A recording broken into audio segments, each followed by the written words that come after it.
Good afternoon, everyone. It is indeed a great honor to join this tribute to the towering titan of public service, Senator Harry Reid. Wasn't it deeply moving for all of us to hear Lana and Gloria and Leaf and Josh and Key speak so lovingly of their father?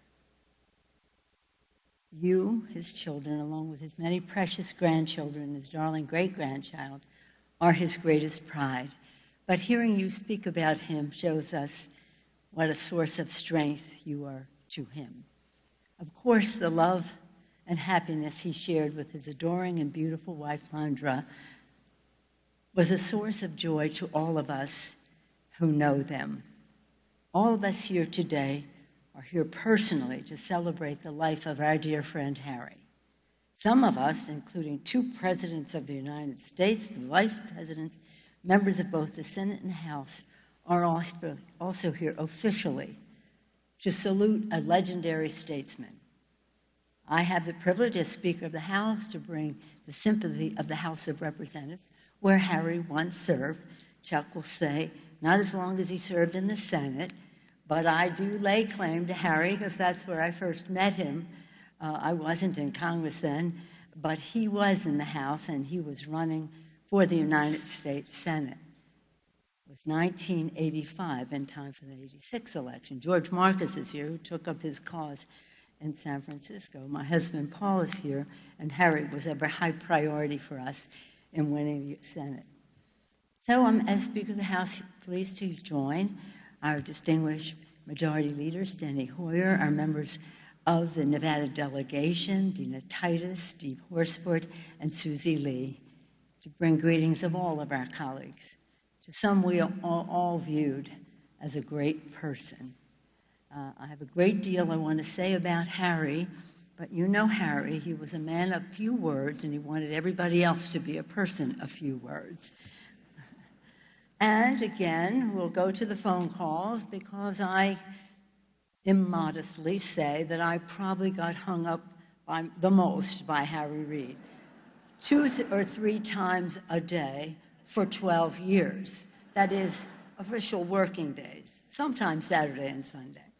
But anyway, even if we had a really succinct conversation, Harry, subject, this. Problem, this. Timing, this. Even if it was that succinct, you're not, click. So sometimes I even called him back and said, Harry, I was singing your praises. I was thanking you for the great job you did in the legislation and the rest. I don't want to hear it. Click. I even said to him when he was announcing his retirement, I want to have a big dinner, invite all of your friends that you've served with in the past, in the House, in the Senate, and the rest. I don't want to do it. But I want to sing, for them to sing your praises. I don't want to do it. Save the money, feed the poor. Harry Reid. His modesty made him unique, you might say, in politics. But his humility was rooted in his strong values from a humble childhood, rising from searchlight to the spotlight and becoming one of the most celebrated and consequential Senate leaders in history. Yet, throughout his more than 4 decades of public service, and even at the highest levels, he never forgot his North Star, to fight for working families like his own and to fight for Nevada. Indeed, Harry loved his home state, you know that. He did everything he could to ensure Nevadans' voices were heard, whether protecting the state's natural environment or its political environment, especially its coveted role in the presidential selection process. To observe Harry lead and legislate was to see a master at work, fearless, strategic, knowledgeable, and brilliant. He was a pioneer. He saw it like a pioneer. As Senate leader, few could rival Harry's understanding of his senators, their states, their needs, their ambitions. And in all of our conversations, before he hung up, I never heard Harry say an unkind word about any of his Senate colleagues. Democratic or Republican. For the 12 years we served together as leaders in our respected houses, I had the privilege of seeing his mastery firsthand, rescuing American families with the American Recovery and Reinvestment Act, protecting hardworking consumers with the Dodd-Frank reforms, and championing the passage of the Affordable Care Act, just to name a few, under the leadership of President Barack Obama and Vice President Joe Biden. When he retired, and we would no longer be speaking constantly on the phone, he came to my office. This was when he announced his retirement.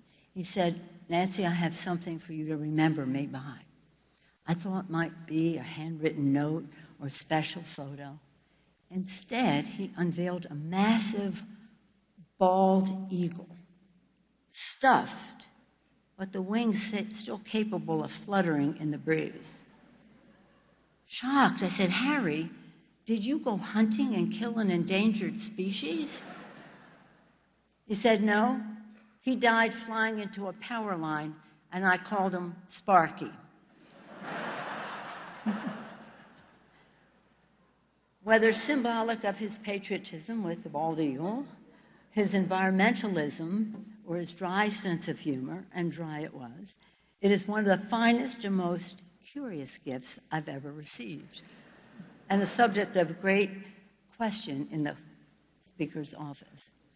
Today, this majestic bird has flown from the Senate Leader's office over to the Speaker's office, appropriately and with his permission, now called Harry.